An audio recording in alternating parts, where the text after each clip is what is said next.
हाय नमस्कार, Sonali fashion designer. मी आरीवर्कचा blouse शिवून दिला होता कस्टमरला.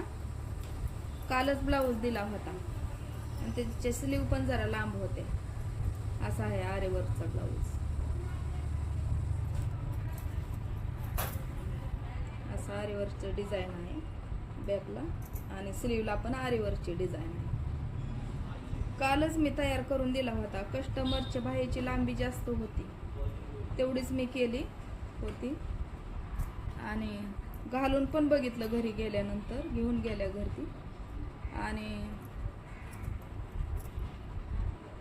दुसऱ्या बायका बोलल्या की, मैत्रिणी बोलल्या लांब जास्त चांगलं वाटत नाही, जेवढी आरीवर्कची डिझाईन आहे ना तिथवरच बाई कट करून घ्या, जास्त चांगली वाटत नाही.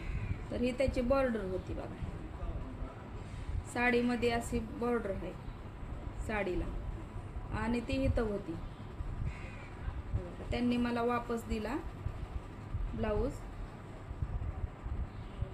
म्हणल्या मला उद्याच्याला द्या, गावाला जायचं आहे.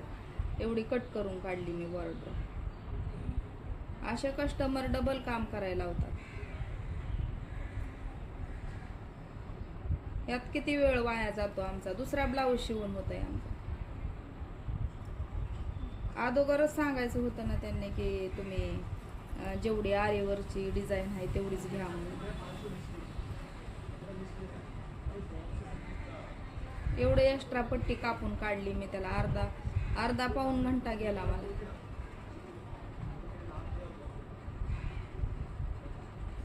असे कस्टमर असतात काय काय.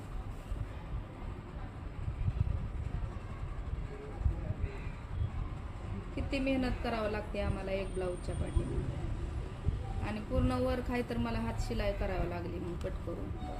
अशी कपडा अस्तरचा लावून हात शिलाई केली.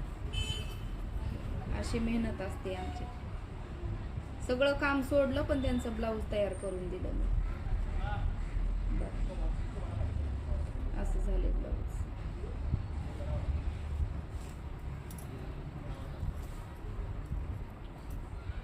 कसा वाटला व्हिडिओ मला कमेंट करून सांगा. कोणाकोणाच्या बाबतीत असं होतंय.